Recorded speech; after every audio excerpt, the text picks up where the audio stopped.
Hey guys, this is Anya, and I am here for my first video on the Sabbath. I plan on doing these videos on a regular basis every Sabbath, hopefully. If as long as we have people interested, I'll keep coming on. So I don't know if you guys have been noticing, but during my work week, I have been occasionally during my lunch break, I've been making videos, live videos for people. But I know that a lot of people work during the regular work week and aren't able to participate in those. So I kind of was thinking that I'd like to do a live or not necessarily a teaching, but basically a live meeting every Sabbath or every Saturday, depending what time zone you're in. And basically just come on and you guys could basically ask whatever questions you want to ask on any subject that you would be interested in my perspective on. And I'd be happy to share my personal perspective and try to offer some evidence. In the future, I would also like to have set teachings planned out in advance and doing them primarily on the Sabbath, perhaps sometimes on Sundays as well, and basically just teaching about different subjects. I've also talked about during the middle of this, during the week, I have mentioned that I would like to start doing videos on Hebrew as well to teach people some Hebrew, primarily Hebrew vocabulary. And I'm going to be working because I want to learn the Hebrew language very well. I want to master the Hebrew language, and then I don't want to keep that understanding to myself, but I want to share it with you guys. So going forward, I will be doing videos on Hebrew as well, trying to teach people in a way that people can understand, and then they can study the scriptures in a deeper way.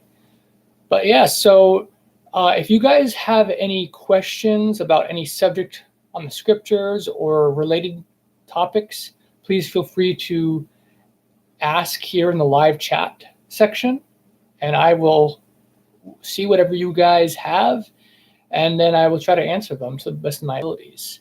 Also, if you have video suggestions going forward, I would love to hear your suggestions for future videos. So yeah, just whenever something comes to your mind, feel free to tell me in the chat box. But if no one speaks of anything, I'll try to share whatever comes to my mind.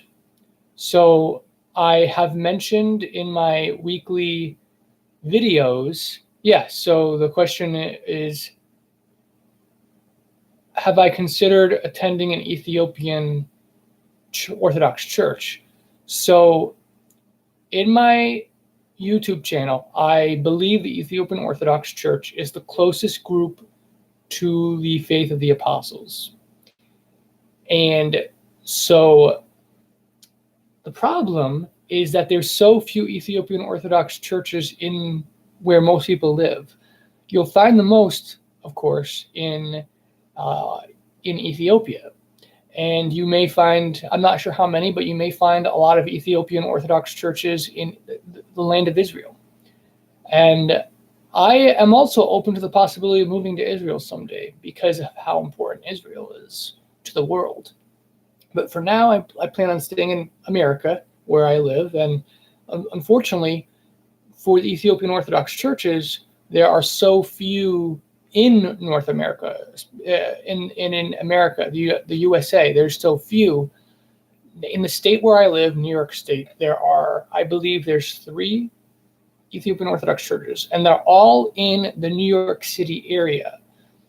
I'm not familiar with New York City, like there's Manhattan and Long Island, and I'm not sure how those distinguish between each other, but I just know there's 3 in that general area right around New York City. But the rest of the state, I live about 3 hours, 2-3 hours away, travel from New York City. And according to the scriptures, like Jubilees, for example, we're not supposed to travel on the Sabbath. So I would, even if I had the money, I would not feel comfortable taking a bus all the way down to New York City every weekend to go to the Ethiopian Orthodox Church. I would feel like that's a violation of the Sabbath. So I would love to be part of an Ethiopian Orthodox Church, but right now, because of where I live, that's not feasible. And I also believe it's a very important thing that I don't think you should just dive right into something without understanding the implications. So if I'm going to join a church, I want to visit it first and see what it's like. Because if I don't like it and I'm thinking, okay, this isn't what I thought it was, then I'm not going to join. So I think it's important to work through that issue before you join, because when you join, you're making a covenant, an agreement. And then if you back out of that covenant, that could be very potential, that could be very damaging to your soul if you break a covenant or break an oath. So it's important that we take that seriously. So for me, I crave to be part of a church group, but I don't want to join a group that's too corrupt or that I feel will not edify me spiritually. And I want to benefit from it. I want to get out of it what I believe I should be getting. So I want to visit first. And I'm probably going to do what the Essenes did and the apostles and the early believers. In the writings of the New Testament of the Ethiopian Bible, there's some extra books.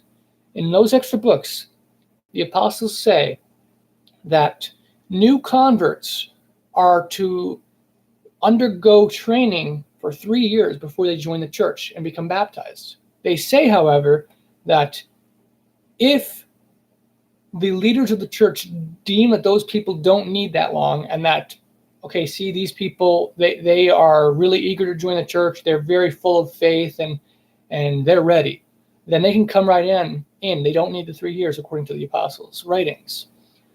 The Essenes didn't specify that exception, but perhaps they had that same exception. We don't know. But both the Essenes, the Dead Sea Scroll writers, that is, and the apostles speak of the 3-year conversion process. So I believe for myself, I'm probably going to undergo something similar where I'm going to observe, I'm going to visit the church, and then for 3 years, I'm going to go through that process. And if I decide to join, then 3 years later, I will join. And we'll see where that goes. I'm going to let you guys know. I'm going to update you on that process. But until that, like I said, the Ethiopian Orthodox Church, there's not one near where I live. So the next best thing is the Coptic Orthodox Church.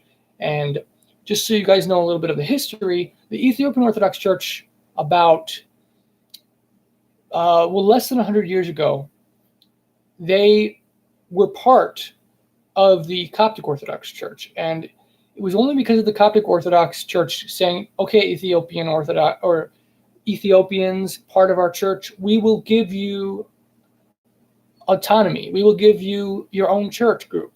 So they agreed to give the Ethiopian Orthodox Church their own patriarch, their own head of their church. So that allowed the Ethiopians to practice their faith more freely and more in line with their values, because they didn't have to keep submitting to the authority of the Coptic Orthodox Church in many ways. But they gave a caveat that they basically said, the Coptic Orthodox said, you can have your own church as long as you still look to us in certain areas. So there are a few areas for their church where the Ethiopian Orthodox still are under the authority of the Coptic Orthodox. But in general, the Ethiopian Orthodox have their own group now, which is great. But because there's no Ethiopian Orthodox in the area, and because until recently the Ethiopian Orthodox was the Coptic Orthodox, they were actually part of it, then I believe that I can attend the Coptic Orthodox Church and it can be very similar. So if I were to join a Coptic Orthodox, that could lead to the Ethiopian Orthodox, because once you're in the Coptic Orthodox, you can easily transition to the Ethiopian Orthodox, because the Ethiopians recognize the baptism of the Coptic Orthodox, and in the other direction as well. But the Coptic Orthodox recognize Ethiopian Orthodox baptism. So that's probably where I'm going to be headed. I'm going to try to start attending a Coptic Orthodox. Now, there's something I'm concerned about for the Coptic Orthodox Church in my area. You go to their website and it says 8:30 prayer liturgy goes from 8:30 to like 12 or 12:30. Then it says Arabic sermons. And so what I'm concerned of with that is that if the sermon is entirely in Arabic and no one's translating it, I won't be able to understand the sermon. And I kind of would feel isolated and not really part of the church if I'm not even able to understand what the sermon is. So what I want to do is I want to attend and see what it's like. And if they're translating the sermon, then I will feel like, okay, I can do this. I can partake of this. But if they're not translating the sermon, I would have very serious second thoughts of whether I want to keep going to that church, because you don't want to sit through a church service and not be understanding what they're saying. That's not really beneficial to your spirit. So, but I'm going to give it a try and see what it's like. And then I'm going to let you guys know what it's like and give you my thoughts on it. So that's basically my thoughts on attending an Ethiopian Orthodox Church. What I might do is before I join the church, I might go down to New York City to visit an Ethiopian Orthodox Church.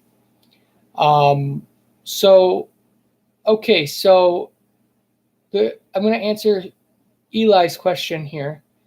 Who are the spirits in prison? 2 Peter 3:19-20. Well, first, I'm going to look up those verses to make sure I have the verses correctly. Just to let you guys know, sometimes when I'm doing these live videos, I lose connection. So if I lose connection, hopefully I'll be able to resume. If for some reason I haven't, if I'm gone and it's been like 5-10 minutes, then just assume I am not able to resume it. But hopefully that does not happen. So I'm going to look up the Bible verse here. Second, and feel free, everyone else, to, as I'm looking this up and answering this question, feel free to ask other questions. And like I said, if you have, it doesn't have to be questions. It can be, you know what, I would really love to see a video from you on this topic. And then just tell me a topic you'd like me to do a video on, and I will do it in the future. So 2 Peter 3. Pulling that up.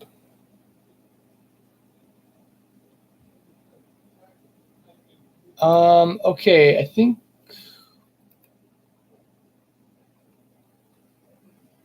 the right verse. Let's see. Yeah, you have the wrong. Okay, 1 Peter. Thank you.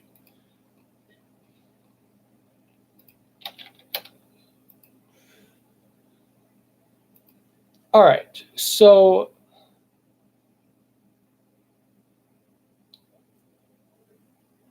it's 17, and it says, "For Christ also suffered once for sins, the just for the unjust." This is from the New King James Version.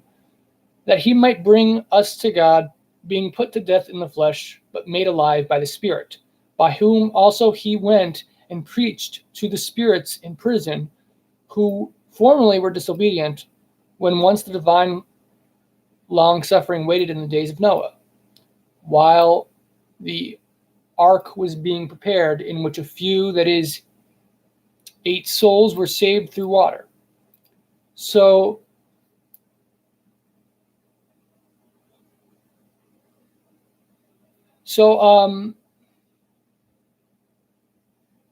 I believe, now some people think that this is talking about the spirits which are like the Nephilim or things like that, the Watchers, the fallen Watchers. I am inclined to think that this is talking about the concept in some of these extra writings where the Messiah went down to Sheol, or in the Greek Hades, and visited the dead, those who had died in they were repentant, but prior to the Messiah coming, everyone who repented could not enter eternal life. They were not saved because the salvation had not been secured yet.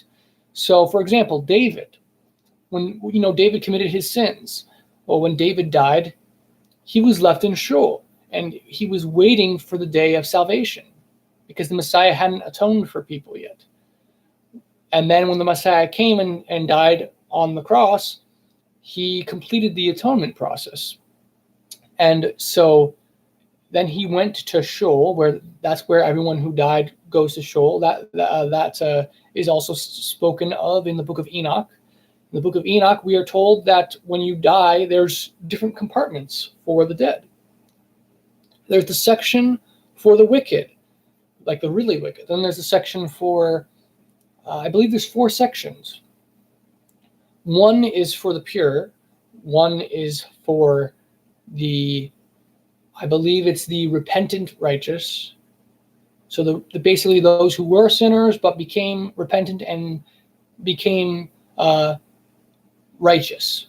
Then there's the third group of where it's sinners, and then the last group is really bad, like horrible sinners, extreme sinners. So the group that he went down to, it says formerly disobedient. So I believe he went down to that group who were repentant but trapped. They were trapped. They were not in paradise. They were trapped in that other area. And so he went down to that area, proclaimed salvation, preached salvation to those in bondage in that region of Sheol.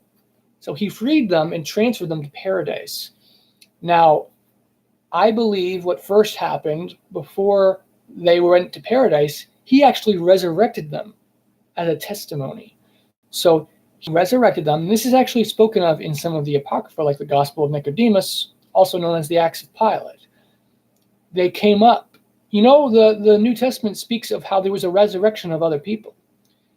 But it's very strange because the New Testament speaks of it, but doesn't really talk much about it. So you're reading it and like, what in the world? What's this story? Like, you would think there would be more to that story. And yet there's only a tiny little reference. It's kind of like what you see